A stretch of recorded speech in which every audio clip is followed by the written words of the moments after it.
নতুন আমদানি শুল্ক আরোপ করেছেন মার্কিন প্রেসিডেন্ট ডোনাল্ড ট্রাম্প। ট্রাম্পের আরোপ করা পাল্টা শুল্ক কমাতে যুক্তরাষ্ট্র ও পাকিস্তানের মধ্যে একটি বাণিজ্য চুক্তি হয়েছে। একই দিন গাজায় ইসরায়েলি আগ্রাসনে গত 24 ঘন্টায় নিহত হয়েছেন 51 জন ফিলিস্তিনি। এর মধ্যে ত্রাণ প্রার্থী ছিলেন 23 জন। এরই মধ্যে ফ্রান্সের পর কানাডাও ফিলিস্তিনকে স্বাধীন রাষ্ট্র ঘোষণা করার পরিকল্পনার কথা জানিয়েছে। জানাবো সেই খবরও। বিশ্বের নানা প্রান্তের এমন নানা রকম সব খবর নিয়ে বিশ্বযোগের এখনকার আয়োজনে স্বাগত জানাচ্ছি চৈতি সরোয়ার। নতুন আমদানি শুল্ক আরোপ করেছেন মার্কিন প্রেসিডেন্ট ডোনাল্ড ট্রাম্প। বৃহস্পতিবার এক নির্বাহী আদেশে বিভিন্ন দেশ থেকে তার দেশের আমদানি করা পণ্যে নতুন পাল্টা শুল্ক আরোপ করেন তিনি।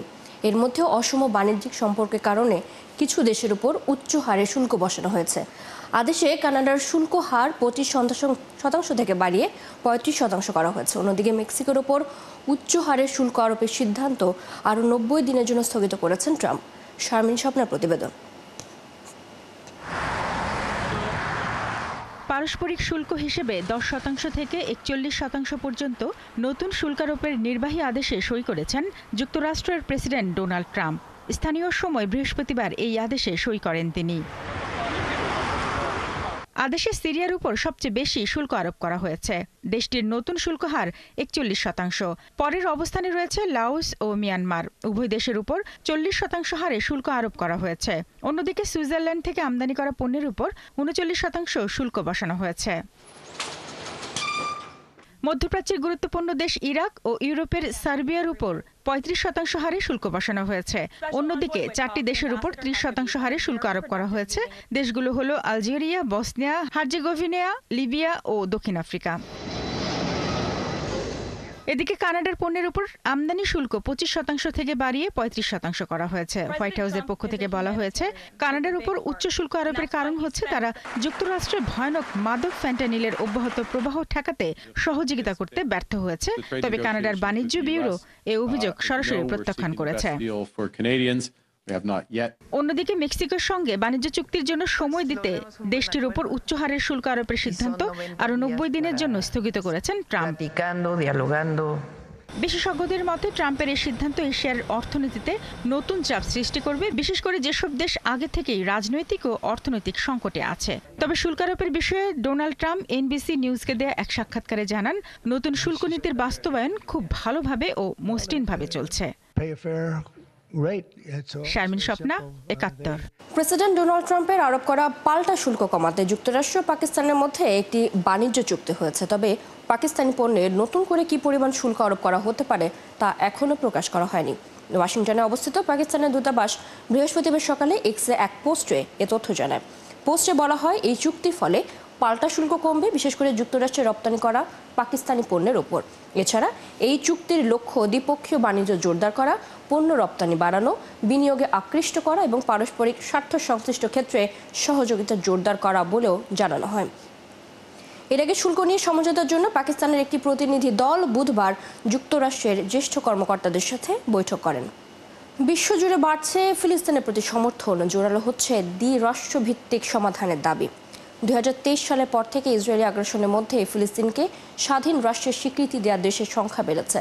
সম্প্রতি ফ্রান্স ও কানাডাও ফিলিস্তিনকে স্বাধীন রাষ্ট্র ঘোষণা করার পরিকল্পনার কথা জানিয়েছেন। বিস্তারিত থাকছে প্রতিবেদনে।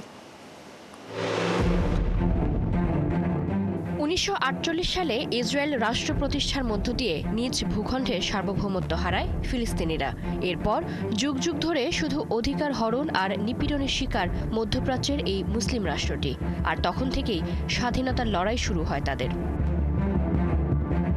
মধ্যপ্রাচ্যে যুক্তরাষ্ট্র ও যুক্তরাজ্যের ভূ রাজনৈতিক কৌশল এবং ইহুদি রাষ্ট্র প্রতিষ্ঠার 4 দশক পর 1988 সালে প্যালেস্টাইন লিবারেশন অর্গানাইজেশনের চেয়ারম্যান ইয়াসির আরাফাত ফিলিস্তিনকে স্বাধীন রাষ্ট্র হিসেবে ঘোষণা দেন। রাজধানী করা হয় পবিত্র জেরুজালেমকে। এই ঘোষণার পরই ফিলিস্তিনকে স্বাধীন রাষ্ট্র হিসেবে স্বীকৃতি দেয় 80টি দেশ। এর মধ্যে আরব রাষ্ট্র ছাড়াও ছিল এশিয়া, আফ্রিকা ও লাতিন আমেরিকার অনেক দেশ। আর ইউরোপীয় যারা স্বীকৃতি দিয়েছিল তারা তৎকালীন সোভিয়েত ইউনিয়নের অংশ ছিল। 90-এর দশক থেকে 2010 সালের মধ্যে আরও 32টি দেশ ফিলিস্তিনকে স্বীকৃতি দেয় স্বাধীন রাষ্ট্র হিসেবে। এই তালিকায় রয়েছে চীন, রাশিয়া, তুরস্ক সহ বেশ কয়েকটি অর্থনৈতিক পরাশক্তি। 2023 সালের 7 অক্টোবরে গাজায় ইসরায়েলি হামলার পর থেকে চলমান আগ্রাসনের মধ্যেই স্পেন সহ 10টি দেশ ফিলিস্তিনকে স্বাধীন রাষ্ট্র বলে ঘোষণা করে। এখনো পর্যন্ত জাতিসংঘের সদস্য 193টি দেশের মধ্যে ফিলিস্তিনকে স্বীকৃতি দিয়েছে 147টি দেশ, যা আন্তর্জাতিক সম্প্রদায়ের প্রায় 75%। এরই মধ্যে ফ্রান্স ও কানাডাও ফিলিস্তিনকে স্বাধীন রাষ্ট্র হিসেবে ঘোষণা দেওয়ার পরিকল্পনার কথা জানিয়েছে। একের পর এক দেশের পক্ষ থেকে ফিলিস্তিনকে সার্বভৌম রাষ্ট্রের স্বীকৃতি অঞ্চলটিতে দ্বিরাষ্ট্রভিত্তিক সমাধানের দাবিকে নতুন করে জোরালো করেছে। আন্তর্জাতিক রাজনীতির মঞ্চে ফিলিস্তিন প্রশ্ন আজ শুধু মানবিকতার আহ্বান নয়, বরং এটি হয়ে উঠেছে সার্বভৌমত্ব, ন্যায় বিচার ও আন্তর্জাতিক আইন প্রতিষ্ঠার এক চূড়ান্ত পরীক্ষা। জ্যোতি সরবার, 71। গাজায় কিডনি রোগে আক্রান্ত রোগীদের দুর্ভোগ এখন চরম আকার ধারণ করেছে। বিদ্যুৎ ও জ্বালানি সংকটের কারণে ডায়ালাসিস বন্ধ হয়ে এরই মধ্যে বহু রোগীর মৃত্যু হয়েছে। বাকিরা ক্ষুধার কারণে ডায়ালাসিসের যন্ত্রণা কোনোভাবেই সহ্য করতে পারছেন না। এরই মধ্যে গাজার 40% কিডনি রোগী মারা গেছেন। আরও জানাচ্ছেন ঋতু সাহা। গাজায় ক্ষুধা ও ইসরায়েলি হামলার বিরুদ্ধে প্রতিনিয়ত লড়াই চলছে ফিলিস্তিনিদের। সেখানে অসুস্থদের জন্য পর্যাপ্ত চিকিৎসা পাওয়া অনেকটাই স্বপ্ন হয়ে দাঁড়িয়েছে। তাদেরই একজন গাজার দেইর আল বালহার বাসিন্দা ইউসুফ আল আথামনা। বেশ কিছুদিন আগে কিডনি নষ্ট হয়ে যায় তার। সাধারণত কিডনি ডায়ালাইসিসের সময় রোগীদের তীব্র যন্ত্রণার মধ্যে দিয়ে যেতে হয়। তবে ইউসুফের এই যন্ত্রণাকে আরও কয়েকগুণ বাড়িয়ে দিয়েছে গাজায় চলমান দুর্ভিক্ষ। যেখানে কিডনি ডায়ালাইসিস করার আগে রোগীদের ভরপেট খেয়ে আসতে হয়, সেখানে তার কোনো খাবারই জুটছে না। আগে আমি কিডনি ডায়ালাইসিস করার আগে খাবার খেয়ে আসতাম, তখন ডায়ালাইসিস করার সময় অনেকটাই যন্ত্রণা কম হতো। তবে এখন ক্ষুধার্ত অবস্থাতে চিকিৎসার জন্য 3 থেকে 4 ঘন্টা বসে থাকতে হয়। এতে তীব্র যন্ত্রণার পাশাপাশি রক্তচাপও অনেক কমে যায়। কিডনি রোগীদের তাজা মাংস, মুরগির মতো বিশেষ পুষ্টির প্রয়োজন। তবে এখন গাজায় তারা এই সব কিছু থেকেই বঞ্চিত। তাই তারা ডায়ালাইসিস সেশনও শেষ করতে পারছে না এবং এর ফলে তাদের শরীরে পটাশিয়াম, ইউরিয়া, কেরাটিনের মতন বিষাক্ত পদার্থের পরিমাণ অনেক বেড়ে যাচ্ছে, যা তাদের শরীরের জন্য অনেক ক্ষতিকর। জাতিসংঘ বলছে গাজার জরুরি ভিত্তিতে প্রায় 9000 রোগীকে বিদেশে স্থানান্তর করা প্রয়োজন, যাদের মধ্যে কিডনি ডায়ালাইসিস রোগীও রয়েছে। এর আগে ইসরায়েলি বাহিনী গাজার উত্তরে থাকা একমাত্র কিডনি ডায়ালাইসিস কেন্দ্রটিও ধ্বংস করে দিয়েছে। গাজার নওরা আল কাবি ডায়ালাইসিস হাসপাতালটি ধ্বংস হওয়ার পর থেকে গাজার অনেক কিডনি রোগীরাই ডায়ালাইসিস করাতে পারছেন না। অঞ্চলটির হামাস নিয়ন্ত্রিত স্বাস্থ্য মন্ত্রণালয় বলছে, চিকিৎসা সংকটের কারণে গাজার কিডনি রোগীদের মধ্যে এরই মধ্যে 40% মারা গেছেন। ঋতু সাহা, 71।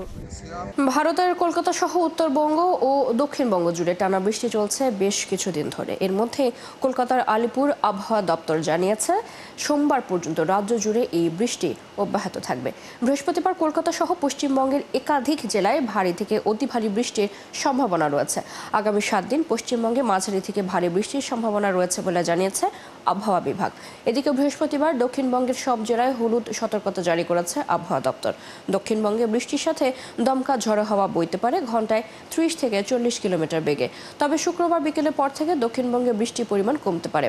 বৃহস্পতিবার দক্ষিণবঙ্গের বীরভূম, মুর্শিদাবাদ, পূর্ব বর্ধমান ও পশ্চিম বর্ধমান এইসব জেলাতে সতর্কতা জারি করা হয়েছে। এছাড়া কলকাতা সহ হাওড়া, হুগলি, 24 পরগনা, পূর্ব মেদিনীপুর, পশ্চিম মেদিনীপুর, ঝাড়গ্রাম, পুরুলিয়া, বাঁকুড়া ও নদিয়া জেলায় বজ্র বিদ্যুৎ সহ হালকা থেকে মাঝারি বৃষ্টির সম্ভাবনা রয়েছে।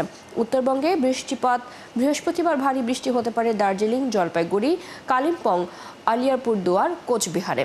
এই মুহূর্তে সমুদ্র উত্তাল থাকায় মৎস্যজীবীদের সমুদ্রে যেতে নিষেধাজ্ঞা দেওয়া হয়েছে। যুক্তরাজ্যের বাংলা মিডিয়ার প্রতিনিধিত্বকারী press club UK Bangla press club এর কার্যকরী কমিটি গঠনের লক্ষ্যে দ্বিবার্ষিক নির্বাচন সম্পন্ন হয়েছে। ক্লাবের সদস্যদের সরাসরি ভোটে সভাপতি নির্বাচিত হয়েছেন চ্যানেল আই ইউরোপের সাবেক ম্যানেজিং ডিরেক্টর ও IPTV চ্যানেল ইউরোপের নির্বাহী সম্পাদক রেজা আহমেদ ফয়সল চৌধুরী শোয়েব এবং সাধারণ সম্পাদক নির্বাচিত হয়েছেন দৈনিক মানব জমিন ও 71 টিভির ইউকে প্রতিনিধি আরিফ আল মাহফুজ। নবগঠিত কার্যনির্বাহী কমিটির সদস্যরা জানান, প্রবাস ও দেশের সাংবাদিকদের স্বার্থ রক্ষায় ইউকে বাংলা প্রেস ক্লাব কাজ করে যাবে। বিরল সম্মানের মধ্য দিয়ে বিদায় নিলেন নিউ ইয়র্ক সিটির বাংলাদেশি পুলিশ কর্মকর্তা দিদারুল ইসলাম। তার আনুষ্ঠানিক শেষ বিদায়ের অনুষ্ঠানে উপস্থিত থেকে শ্রদ্ধা জানান নিউ ইয়র্কের গভর্নর ক্যাথি হকুল, সিটির মেয়র এরিক অ্যাডামস এবং এনওয়াইপিডির পুলিশ কমিশনার জেসিকা টিশ সহ প্রায় 20,000 পুলিশ সদস্য। বাংলাদেশি বংশোদ্ভূত দিদারুলের জানাজা শেষে পার্কচেস্টারের জামে মসজিদ থেকে তার মরদেহ বের করে আনা হয়। সোমবার ম্যানহাটনের মিডটাউনে সংঘটিত এক বন্দুক হামলায় নিহত 4 জনের একজন ছিলেন দিদারুল ইসলাম। এদিকে নিউ ইয়র্ক সিটির ডেমোক্রেটিক মেয়র প্রার্থী জোহরান মামদানি দিদারুলের পরিবারের সাথে বসে মসজিদে প্রার্থনায় অংশ নেন। 36 বছর বয়সী দিদারুল ছিলেন 2 সন্তানের বাবা এবং তৃতীয় সন্তানের অপেক্ষায় ছিলেন তার অন্তঃসত্ত্বা স্ত্রী। তার মৃত্যু পার্কচেস্টারের বাংলাদেশি কমিউনিটিতে গভীর প্রভাব ফেলেছে। দিদারুলকে স্মরণ করতে ও তার প্রতি সম্মান জানাতে উপস্থিত হয়েছিলেন স্বজনরা, মুসলিম সম্প্রদায়ের সদস্যরা এবং নিউ ইয়র্ক শহরের অনেক শীর্ষ নেতা। এই ছিল আজকের আয়োজনে বিশ্বের নানা প্রান্তের নানা রকম সব খবর নিয়ে কাল সকাল 9:30 আবারও হাজির হবে বিশ্বযোগ। চোখ রাখুন একাত্তরের ফেসবুক পেজে, সাবস্ক্রাইব করুন একাত্তরের ইউটিউব চ্যানেল। একাত্তরের সাথে থাকুন।